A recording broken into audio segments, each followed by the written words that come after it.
There we go. Oh boy. This week, however many of these growing out of the bangs, I thought I had it figured out, but I see what it looks like. I'm not so sure. Sorry about that. Luckily, we'll have a slideshow that will take up most of your screens this evening. But thanks so much for joining us for yet another good-natured hour. You know, springtime is a time when there's just so much going on, and it was kind of hard tonight to choose which direction with. There's so many there's so many birds that are coming through. The cooler temperatures have actually kind of dampened some of the activity with our insects. In our amphibians, our calling frogs have been a little bit quieter because it's been really cold at night. But we did manage to put together maybe even more than an hour's worth of nature news this week. I'm going to try and keep it moving so we can fit everything and get us all finished before bedtime. So with that, I'm going to go ahead and start our screen share and see what we've got for you this evening.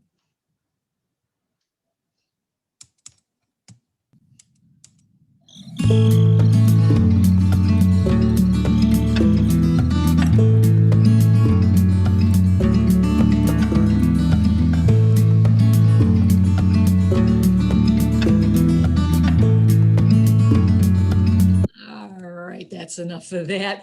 Last week's column focused on this creature here. This is the six-spotted tiger beetle.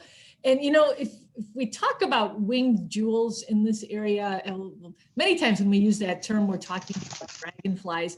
But I tell you, these tiger beetles, they have got to be a close second. These are just absolutely gorgeous insects, if you can get a glimpse of them. They're appearing right now, and again, our temperatures are a little cooler, so the conditions are a little bit more favorable for getting a picture of them, although I did not take this particular photo. But insects, you know, they need to be about 55 degrees, air temperature needs to be about 55 degrees Fahrenheit for them to be able to move freely and fly.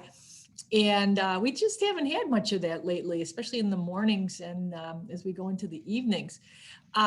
With that said, this is an insect that you can very reliably or on paths close to wooded areas. Where I happened to see them was out in the natural area at Hickory Knolls. We actually have a pile, I forget how much of this I went into in the column last week, but we have some piles that we actually placed in the natural area several years ago for one of our school field trips on geology. There are piles of shale from the quarry out in Sycamore. And we put them there so that the students that were visiting could dig for fossils. But it turns out we created some really, really prime six-spotted tiger beetle breeding areas. Females laid eggs and the larvae would hang out in those piles. So it's a pretty good spot if you're at Hickory Knolls. If you go out towards the middle of the natural area to an area we call the intersection and walk along that gravel road, when the sun is out and the temperature is 55 or greater, chances are real good you might see one of these creatures. Now, they're a winged jewel, but they are also very well named winged tigers. Look at the mandibles on these beetles here. Over here on the left, we can see that they are equipped for just grinding and ripping and feeding on all manner of insects that move, things that fly, things that crawl. These beetles are very, very quick and they can pounce. I actually found this little video here that's kind of neat. Watch them. This was in a laboratory. That's a fruit fly that this tiger beetle on the right is going to eat, but check this out. Okay, it's got it clasped, and watch. Look at the way it kind of slices and dices. As it's feeding, it's also coating that fruit fly with digestive juices. And it kind of serves to liquefy even greater the inside portions of that fruit fly, and down it goes, and the beetle moves on to its next meal. This is also a good look at the iridescence on the beetle.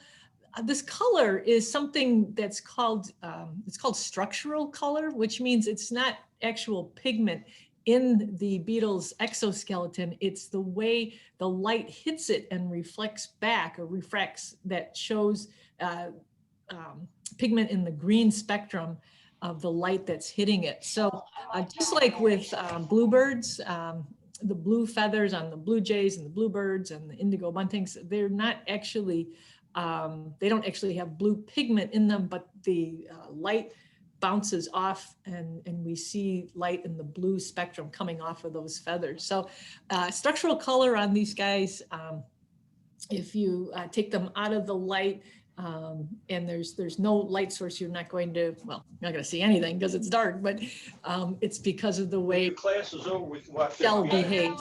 I got We got a little interference, folks. Could you make sure you're muted, please? 30 minutes ago. So here is my right ear. Good. Everybody want to check their mute New buttons? earring here, and then the second piercing there. I Yeah. really love it. So We'll pretty. work on that. It's blue. And then here's my left ear. I got the lobe pierced. And then this one is matching. Can I, So maybe I could do that from here. nice. It's really I can. How about that? I've got control. Anyway, let's move on here to our look at the early life of the tiger beetle. This is a drawing of a tiger beetle larva. And they're not often out of their burrows, but if they should be, you can identify them by this hump on the back. There's a hook. That hook is actually very important because it helps keep the insect in place inside its burrow. Now, I couldn't find a good drawing of the insect in the burrow, so I had to make my own. So let's say that this is our tiger beetle larva, and it is in the burrow, which in this area, these burrows can actually be over 3 feet in depth. So they do quite a bit of excavating as they grow. They spend about a year in this stage. They progress through 3 different instars or phases before they pupate and come out as adults. So the tiger beetle larva sits in this burrow, and this plate behind the head, this forms almost like a trap door over the top of the burrow. And when an insect, like let's say an ant, comes along, the larva will spring and grab onto it. And at this point, is going to try to get it back into the burrow so that it can use its considerably sized mandibles to chew it and swallow it, much as the way we see with the adults. But when it's springing forward like this and it's away from the burrow, it's lost grip with its hooks and it's out on the surface of the soil. That's when the predators can become the prey. There's a few insects that will feed on these, particularly in the larval stage, because the young beetles, they're pretty soft. They don't have that hard exoskeleton yet. There's a couple species, several species actually, of robber fly that will look specifically for tiger beetle larvae. Well, that's included in their diets. And there's also a few other types of flies, and I believe a wasp or two that will parasitize these larvae. So they're not quite at the top of the food chain, but they do very, very well. We have a lot of tiger beetles in this area. Now, if you happen to see one, you will be struck by how quickly they move. But again, if you catch one sunning itself, it might be, trying to warm up. It might also be using its very large eyes to scan the area for prey. You can actually use that reflex to get some actions and reactions from tiger beetles. You can find a tiny, tiny little bit of nature, maybe a blade of grass, a little stick, and you can toss it on the path in front of the tiger beetle. Well, it's going to sense that motion and it's going to hop over and it's going to want to check it out. they mentioned these are very, very fast insects. Now, 2.5 meters per second doesn't sound particularly that fast, but when you consider that these insects are less than an inch long, not including the length of the legs or the antennae, but that body length is about a half an inch, maybe a little bit more. 2.5 meters a second is pretty fast. In fact, if you were a human, if we scaled that speed up to a human size, that would close to 500 miles an hour. So if you're like me, a frustrated photographer, you've been trying to get a picture of these yourselves for years and you just haven't managed it, you can take some comfort in the fact that they're really, really fast. So keep your eyes out for them. We've got some warmer weather coming by the end of this week. You might find some tiger beetles of your own. Now, the six-spotted tiger beetle, I probably should have mentioned, they can have 6 spots, they can have 8 spots, they can have 10 spots, they can have 4 spots. Sometimes they're not even missing, they're missing spots. They don't have any spots. But those white mandibles are how you identify those beetles. It's the same with these guys here. They're sometimes called the 12-spotted lady beetle. But sometimes they have more than 12 spots. Sometimes they have less than 12 spots. In fact, some references will use the common name spotted lady beetle because they're just like, oh, the heck with it. There's these, so I did count, these were some ladybugs that I spotted over at Johnson's Mound on some dandelions, and I counted, and they all did have 12, which helped me make that that ID. Now let's watch them here before we look at the next. How they move. You might be familiar enough with ladybugs to know that they are by and large predators too. They are beetles, and they feed on a lot of different insects. Here's one of our early spring ground bees coming in. I believe that's an andrenid bee of some sort coming in for some pollen. Well, lo and behold, these lady beetles are also feeding on pollen. They are one of a very small group of ladybugs that uses plant-based foods as a pretty large part of their diet. In fact, they are the only ladybug in North America that can complete its life cycle on pollen alone. They do eat insects when they come upon them, aphids and mites. They'll eat insect eggs as well as larvae of different types of bugs. But it was that plant pollen that they were feeding on. I took this video a year ago. I believe it was in late April. So a lot of insects haven't really proceeded with their life cycles yet early in the season, but good old dandelions, they're there for the ladybugs and they're providing them with pollen. Entomologists and also crop scientists have noticed that connection with these ladybugs and dandelions. And they did some studies and they found that when dandelions are interspersed in crops in farm field, they did this with corn and with soybeans, they found that the aphid populations dropped measurably. And the ladybugs, they come in because the dandelions are there, and then they switch from the pollen over to the aphids. It was also found that these ladybugs can help control a lot of other agricultural pests, earworms, corn borers, potato beetles. So they're really a handy ladybug to have around, and they are native, unlike the ones that pinch us, you know, the multicolored Asian lady beetles. These ladies and gentlemen all happen to be part of our native ladybug fauna. Pretty cool, huh? Okay, so this bird showed up last week. Mr. Dewar and I were doing a program over at Potawatomi for the Adult Activity Center, and it was on birding basics. And we went out into the native plant garden, and so this was not a basic bird. This is a really awesome species to spot. This is a Scarlet Tanager. And this is the time of year when we see them pushing through. They don't tend to stay around here.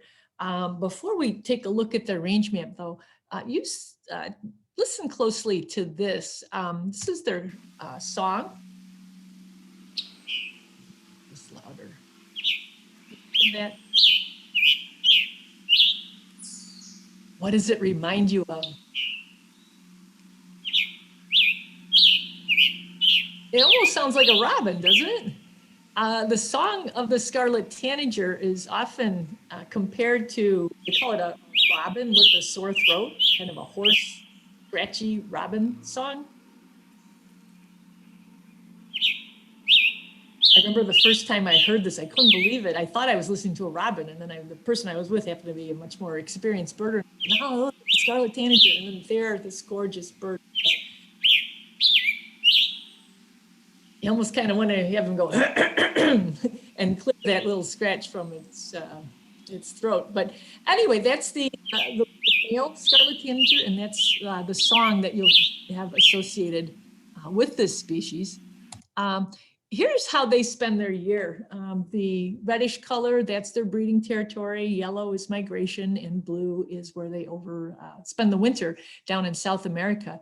Now, this is a bird that really needs deep forest in order to be able to complete their nesting and raise their young. They don't want to be on a forest edge. And when you think about the way our woodlands here in northeastern Illinois are placed and what we've done to them over the last 150 years or so, there's not a lot of deep woods around, at least not in this part of the state. So rather than latitude affecting where this bird nests, it's more the availability of deep forest cover like that. They tend to be seen around here, but I don't know, maybe some of you have heard about some that nest around here, but they seem to want to go farther north into areas where they can find that deep forest cover. When they are here, another little thing that might complicate your seeing them, you might think, oh my goodness, bright red like that, how could you miss a bird like that? Well, they tend to hang out way up in the top of the canopy of the trees. So using your ears to see if they're singing is one clue, and then scanning up at the top of the branches will be another way to help ensure that you spot this absolutely gorgeous neotropical migrant. Now, while you're looking for the male and trying to spot him, you might also look for the female. You notice there's a pretty big difference. She's kind of an olive color. The dark on her wings is not nearly as dramatic as the dark on his wings, but they have to come through too. So if you can find yourself a male Scarlet Tanager, give yourself a gold star. If you can find the female, give yourself 4 or 5, because they really are difficult to spot way up high in the trees like that. So since we're on the topic of birds, this was something that came up just this morning. I was eating breakfast, I was scrolling through Facebook, and a post came up. This was on the What's Happening in Batavia page. This poor woman, she said, help, we have a big situation. I've cleaned our back patio table multiple times. We are continuing to have bird/duck/goose poop literally covering the table and the furniture. How do we stop it? There's nothing above the table but open sky, but the droppings continue to be in the same location day after day. My gag reflex and personal sanity would most appreciate any suggestions. So I looked at this photo, and actually, you know what? Nope, hold on, let's go back.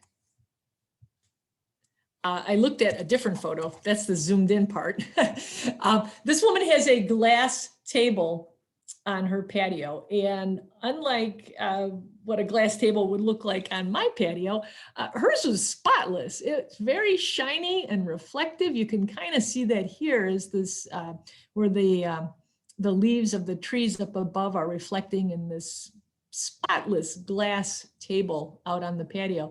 And I looked at what was being deposited there on the table, and I thought, wow, those are some weird looking poops. And then it clicked. Those aren't coming out of adult birds. Those are actually being dropped off. Adult birds are dropping those off from their nearby nests. That is the work of a common grackle. And common grackles aren't the only birds that do this, but they in this area are known for their propensity for cleaning their nests and dropping these little packets off over water. The shiny glass of the coffee table reflects just like a pool of water would. So here these birds are dropping their, keyword, fecal sacs off on this woman's picnic table. So fecal sacs are a really kind of a cool adaptation. Not every species does this, but several do. I believe bluebirds do. A lot of our cavity nesters will have this adaptation where the little baby bird who can't leave the nest and can't heave its little bottom over the side to poop will produce these poops in a membrane. It's kind of the equivalent of a birdie diaper. And then the parents will pick up that sack and fly it away and deposit it. Yeah, grackles, they tend to drop it in water. You may have found these in your bird baths. If you have a swimming pool, I know a lot of pool owners that curse grackles for this habit that they have. But if you take a broader view of what makes a grackle, it all makes sense. They tend to hang out, they tend to build their nests, or historically they nested near water.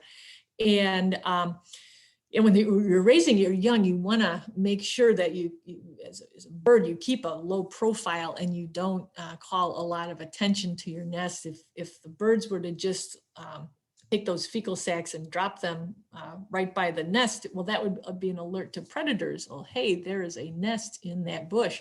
So they would fly them out over the body of water that they were nesting near and drop it. It would disappear, as pretty much anything that gets dropped into flowing water just kind of magically goes away. And this trait developed over time. And it continues today, whether they're dropping fecal sacs in the river or a retention pond or a bird bath or a pool or a shiny glass picnic table. So I told the woman in Batavia to try covering up that table with, I suggested newspaper tape down, since that would be easy to clean and change out.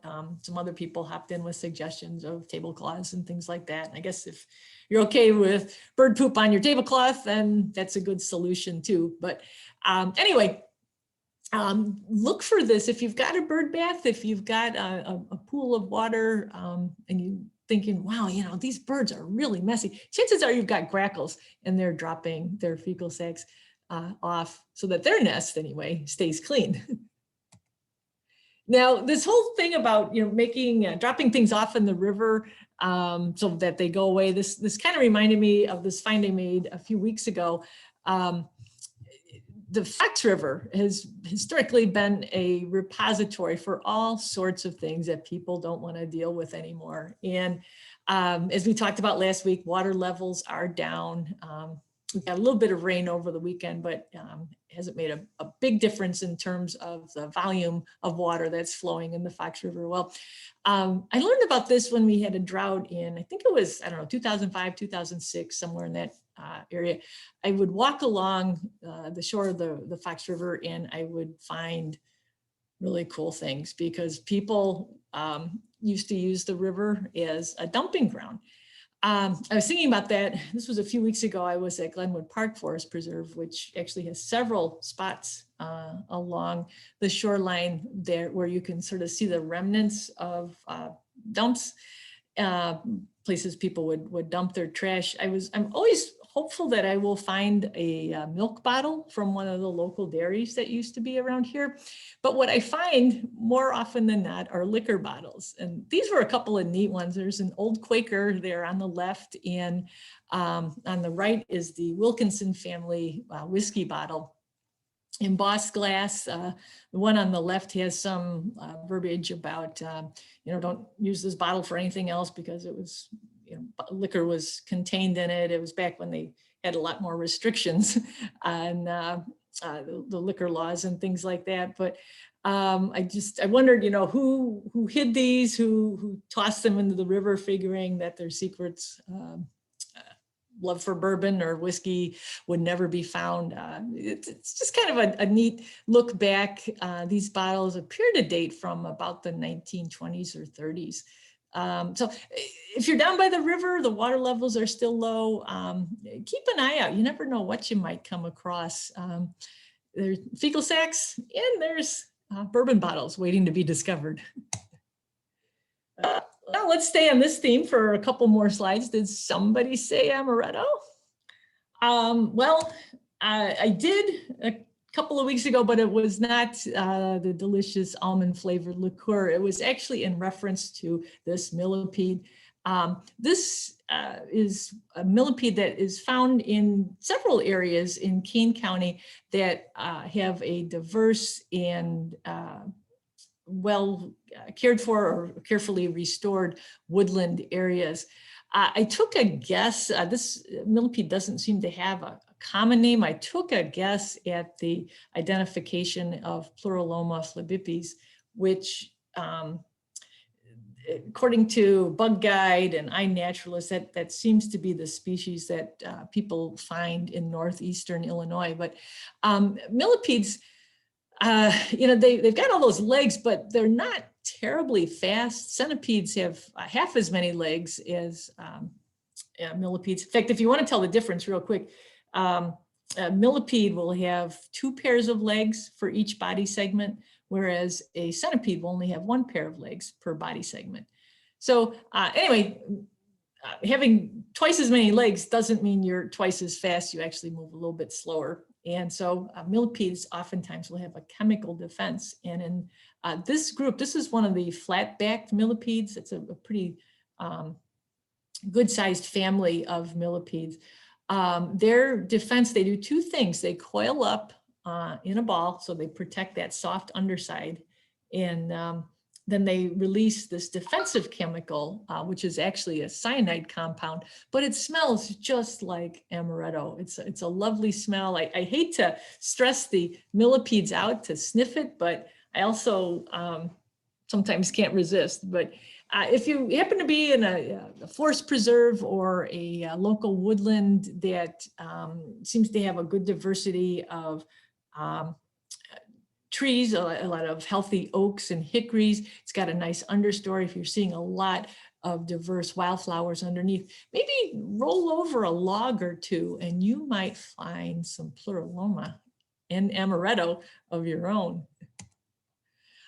Now, would it be a good-natured hour if we didn't talk about things that glow? Lo and behold, I found this on iNaturalist. If you light up a cyanide millipede with a black light, they fluoresce.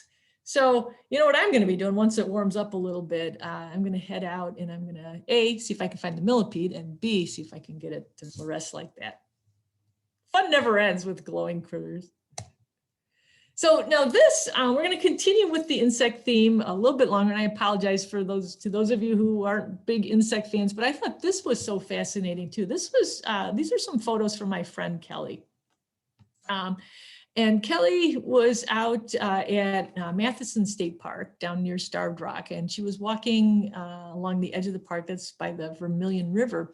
She looked under a rock and she found this critter. And she thought that maybe it was some sort of a beetle larva.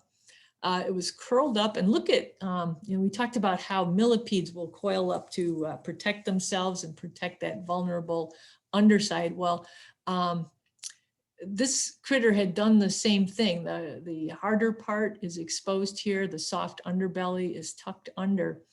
And well, these mouth parts here, this doesn't really look very beetle-like to me. And then she showed this picture and I said, oh, I think I know what we're talking about now. This, again, this was on the, along the Vermilion River. What Kelly found was a Dobson fly larva. These are also known as Hellgrammites. Some people call them toe biters. And it's in the full-on drought defensive mode. I'm hoping that the rain that we got maybe raised the river levels just enough that the little guy can get some get its gills wet and be able to survive till we get some more rain. These are awesome insects. Looking at there on the right is the male Dobson fly. Those large mandibles here in the front, completely useless. They can't pinch. This is solely there to attract a female who looks like this. Now, her mandibles, she can still inflict a pretty good pinch with those. These insects require very, very clean, well-oxygenated water. We don't see them a lot in central Kane County, although oddly enough, it's usually where people have dammed up Fearson Creek, where there's a lot of, people have piled up stones, but the water's tumbling over. There's a lot of oxygen coming in. We will occasionally find Hellgrammites there. But they are, that one that's on the left there, that larva was every bit as big as my pinky finger.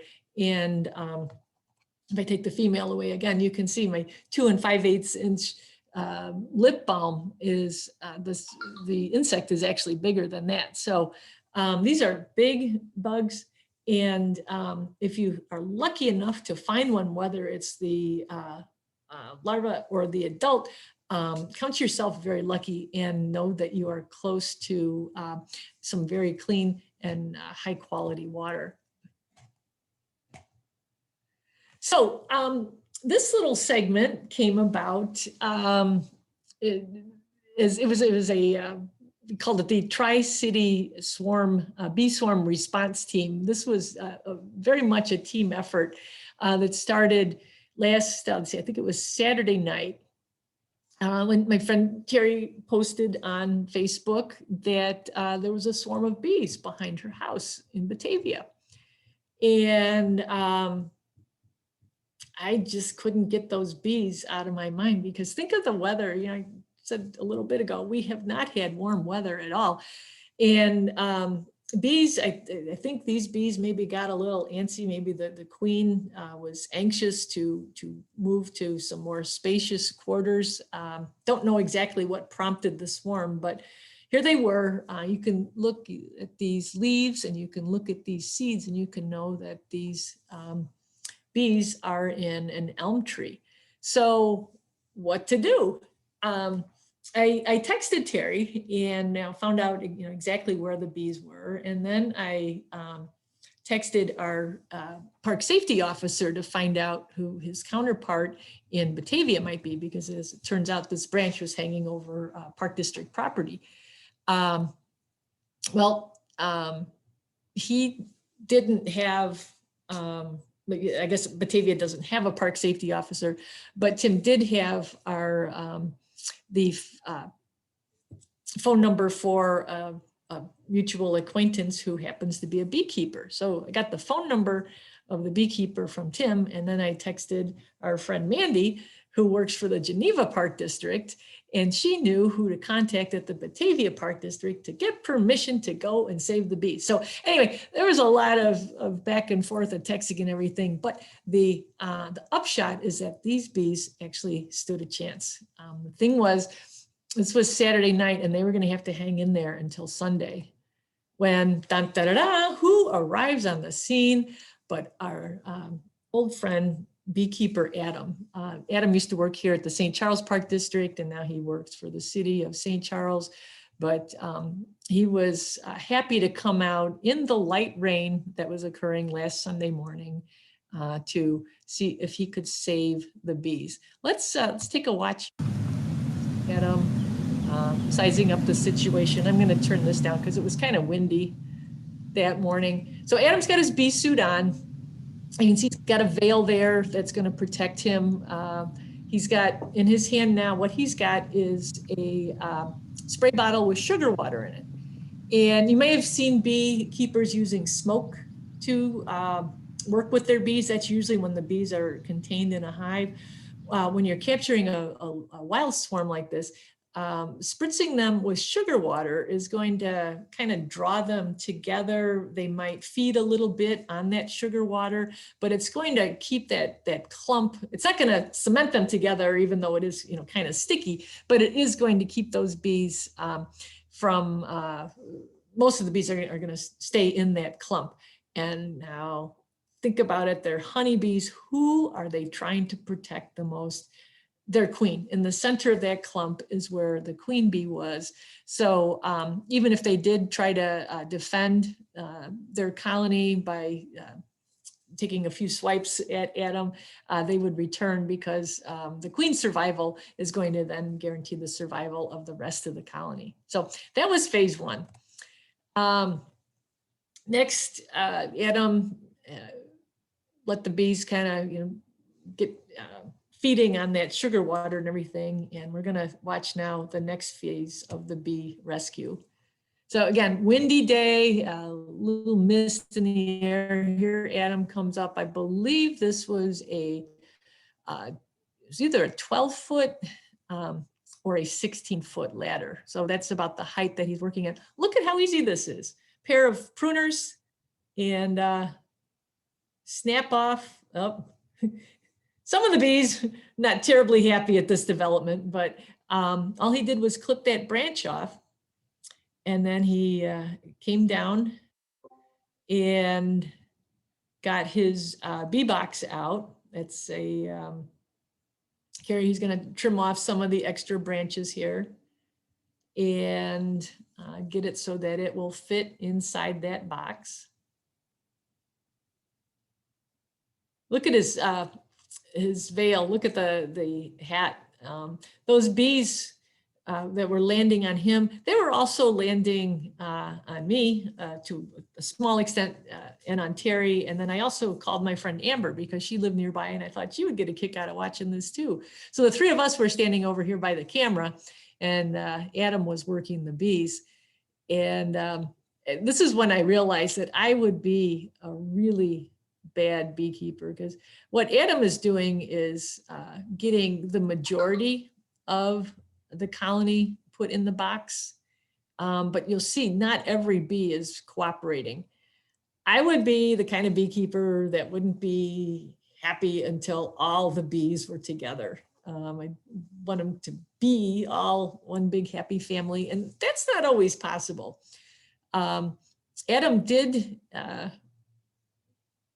actually spend some more time. I didn't want to turn this into a whole hour of bee rescue video, but after that was the main clump. And then we looked up in the tree and we saw there was another clump that looked kind of like it's about the size of a large bunch of grapes.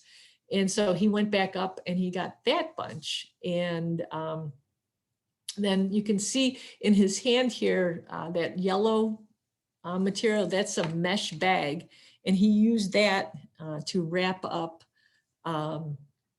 the bin that those bees are in. And then he put the bees in his truck cab with them so that they would be warm and safe. And then he actually texted me later that day that he'd installed them in one of his hives. Kind of some sad news. It was a really rough winter for beekeepers, and it was took him a lot of beekeepers actually kind of by surprise. We had some cold weather, and we had a lot of snow, and that snow may have surrounded some of the hives, and rather than insulating it, may have more or less suffocated some of the hives. But he had almost 100% die off in his hives this past year, which was really, really high. On any given year, a beekeeper might lose as much as 40% of their colonies. But he said this year, he and numerous other beekeepers suffered pretty substantial losses. So he was very happy to get these bees and to get his apiary going again. So happy ending there for those bees. Now, while we're on the topic of queens, I wanted to mention that another queen was discovered this past week. This was at Fearsome Creek Fen. And I may have mentioned these snakes before, but queen snakes aren't terribly common. They are part of a small family of snakes that specializes in feeding on freshly molted crayfish. So when you think about it, one, to catch crayfish, you have to be near water, and then to find freshly molted ones, you have to be really lucky. and spend a lot of time hunting. And that in itself kind of helps limit the populations of these snakes. And you throw in some things like degraded water quality and reduced habitat, and it all led up to queen snakes being fairly rare in Kane County. There was some specimens that were vouchered in the 1980s, and then coming up on maybe, I don't know, 8 or 9 years ago, we were doing a summer camp, summer nature camp, and rather than meeting at Leroy Oaks as we normally did for Creek Day, we were at Fearsing Creek Park. And what did we find? But a queen snake. It was the first, we took lots of pictures. It was the first documented specimen of a queen snake in Kane County in over 30 years. So that was pretty exciting for us and for the camp kids that found it. And since that time, we've continued to find them in that general area of town. Now this snake was found during a restoration work day, and you can see it's a fairly young snake, and you might be looking at it going, all right, so what makes a queen snake a queen snake? Well, their scientific name is Gina, which means queen, and then septum vittata, which means it's got 7 stripes on its belly. And it's kind of a greenish brownish snake. Looks sort of garter snake-like. If you can picture, a snake with, a garter snake will have a yellow stripe down its back. This snake does not have a yellow stripe down its back, but will hunt and forage along creek sides the same way that garter snakes do. This was just the restoration folks who found this were super excited because it's further affirmation that they're doing the right things, creating the habitat that's required for unusual species like this. And of course, the crayfish are nearby in the river and also in Fearsing Creek. A lot of them are rusty crayfish.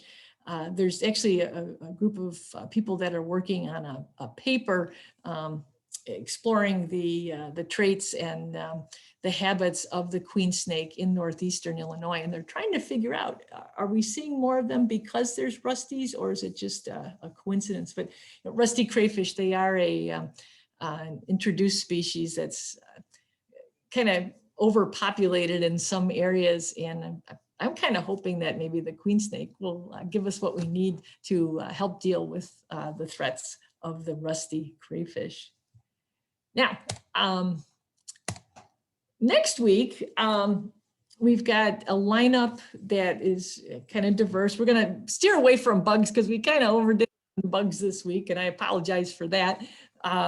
But we're going to take a look at what happens after a bird lays an egg in a nest. There's a lot of drama that goes on out there within species, even within a nest and within siblings in a nest, and then between species, even in your own backyards.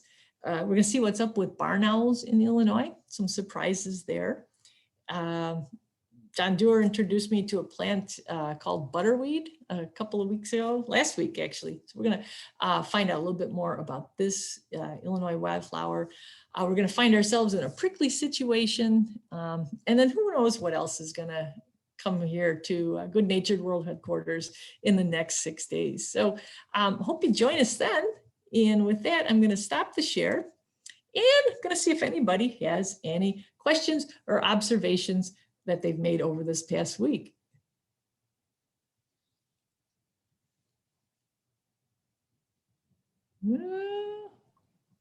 Hey, Pam.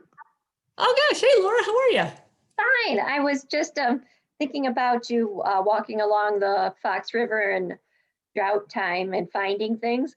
Oh, that's called mud larking. Have you heard of that before?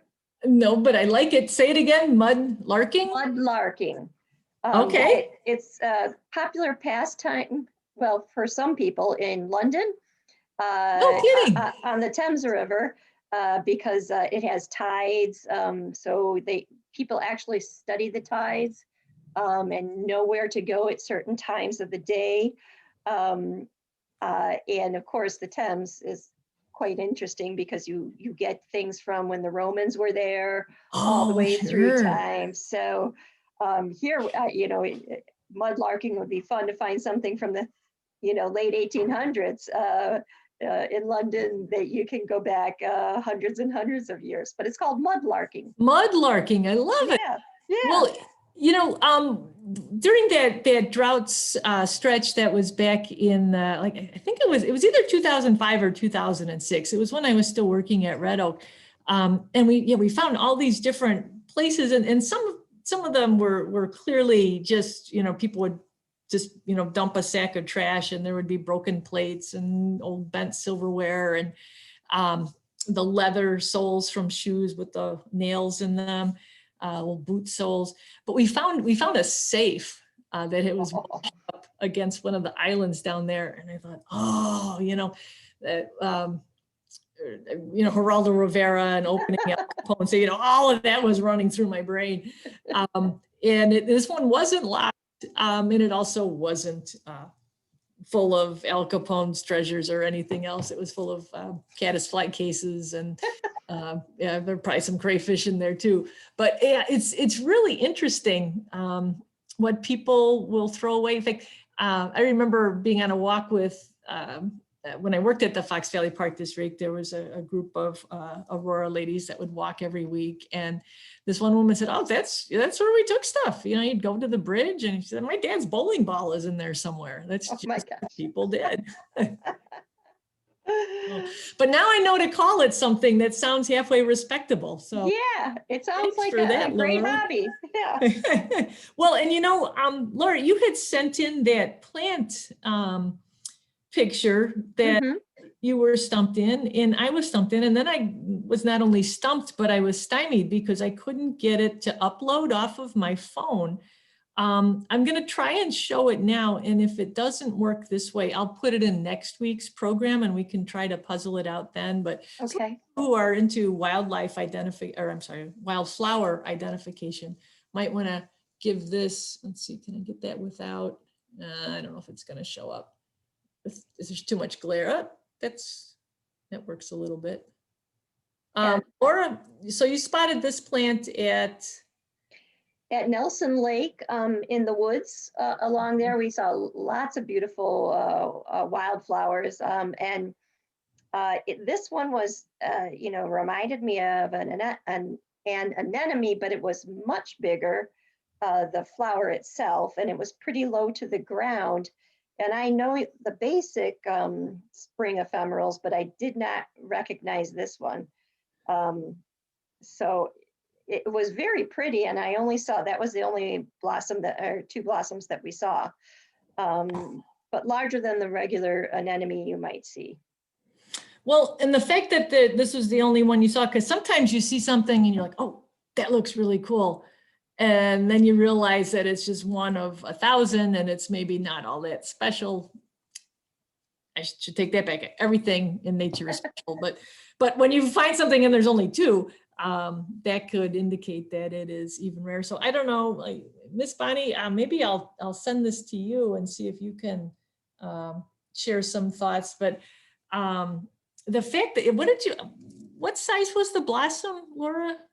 Well, you think of, when a mayapple blooms. Yeah. Yeah, about that. And that's what, especially the lower flower in the photo. Yeah, that's what. Yeah, it looks like it, but it was definitely not a mayapple. Yeah. That's a puzzle. Oh. Okay, so Sarah says rue anemone. Did those get that large, Sarah? We were looking at that. That was my problem, was that it was so small so large for a rue anemone that, when I was trying to find it, rue anemone just kept coming up, but it was so much larger. And, I'd seen patches of rue anemone, but this was not. And by the way, say that 10 times fast, will you? I know it. Sarah, we were looking at that because Laura had texted this earlier, and and for those of you who are new to learning about wildflowers, this is a neat very handy reference for everything Kane County related. Kane County Wild Plants and Natural Areas. Most people refer to it as Dick Young's book. And it's a very conservative plan. He rates it a 7. And it says that this gem, 4 to 8 inches, also tends towards colonies, but its soft green stem leaflets are arranged in elevated whorls against the central flowering stalk. It blooms sometimes with a pinkish cast from late March to mid-June, so the timing matches. And those first few early ones are certainly a bright bit of encouragement. I love the way he writes about these different plants. Maybe that is what it is, but it